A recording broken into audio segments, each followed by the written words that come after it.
Hello everybody, this is Aaron Dean with Learning Through Games. Today we're going to look at how to handle the Scholar's Mate if you're playing black. So we're going to look at that from the black side, and it should be fun. Now a lot of my students, they get Scholar's Mated, and they'll come to me crying and upset, Like and they're $200. just, yeah, they're Oh, just sa totally banker. upset and they Oo. can't win. And I tell them, don't cry, smile. Smile, and because there is a way to beat the Scholar's Mate, and you can do it. And it's not like you're going to automatically win, but you can at least get a good game against it. So let's take a look at some things. Now, just a reminder, the Scholar's Mate is like this. White plays here, black does this, and you could do it against other things, but the main idea is you play queen to h5, queen to h5, and you're threatening this and you're pressuring this. So let's take a look at this now. Board here. And let me see here, let's flip it around. Okay, so e4, e5, queen comes out. Now they can also play the queen f3, which isn't quite as lethal, but sort of the same idea. So here, there's a lot of ways to play this. If you want a simple way to do it, queen f6. Now, I'm not saying that's the best way, but that gets rid of their threat. They now not only are not threatening to take this anymore, you'll happily take them back, they're also not going to have a mate threat. If they play here, bishop to c4, they're not threatening mate. And you could just develop. And what I like to do also is play pawn here and then eventually play my knight here and get, threaten the queen or something like that. Now let's just say they play knight c3 here. You can play your pawn. They have to go somewhere. They might give it away and you'd be very happy. But if they play here, what is the move you think I would like here for black? Pause it if you need to. If you said knight d4, you're correct. Now they're moving their queen around. If they want to trade with you, you'll happily just take back. So that looks all pretty good. So let's go back and get to the beginning here. So let's say this happens and they play queen here. Well, then it's sort of the same thing. You don't have to worry about them taking this, but you can bring the knight here. If they do threaten checkmate, well, bring the queen out and protect it. That's pretty good.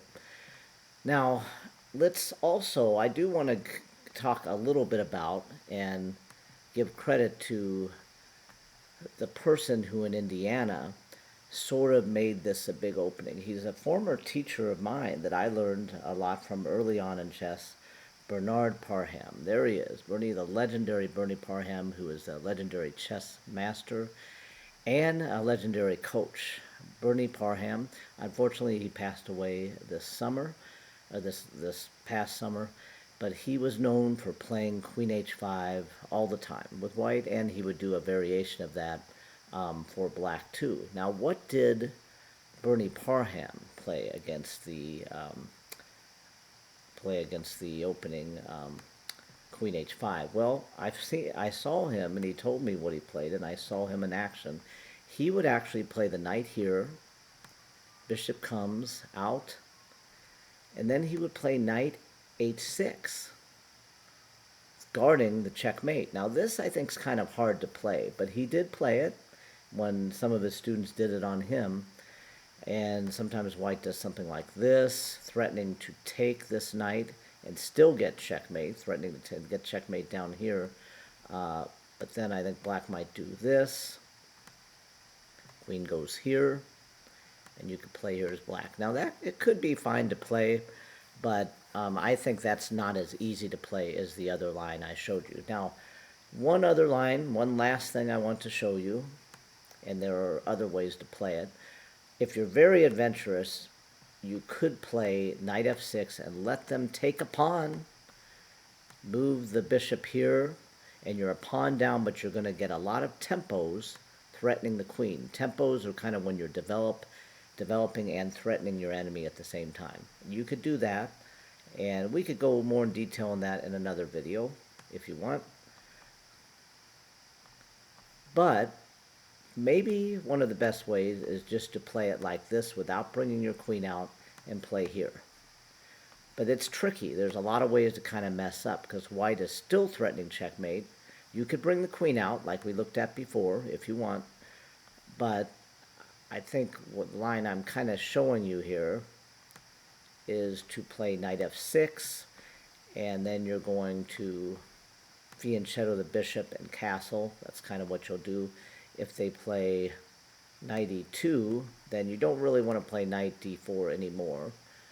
I don't think you would, although it's a little trickier than it looks, but I would just probably play something like bishop g7. If white plays here, you might even be able to play something like pawn d5, but that's very tricky. But you could make it more simple with a move like castle, and you could get a pretty good game out of this. Just be careful you don't fall in a trap where white pins you, and then, you know, you play something like this, like white pins you, and then d6, knight c3. This would be kind of a bad move here, where I think white could actually take here, and, well, maybe actually they could move out of the way too. That may not be so bad, actually. So anyway, I hope this helped you out. It made you more comfortable with playing against the Scholar's Mate, so you're not going to be upset anymore about losing to the Scholar's Mate. Instead, you'll be happy, and that's what I want you to be like. We'll see you next time, kids.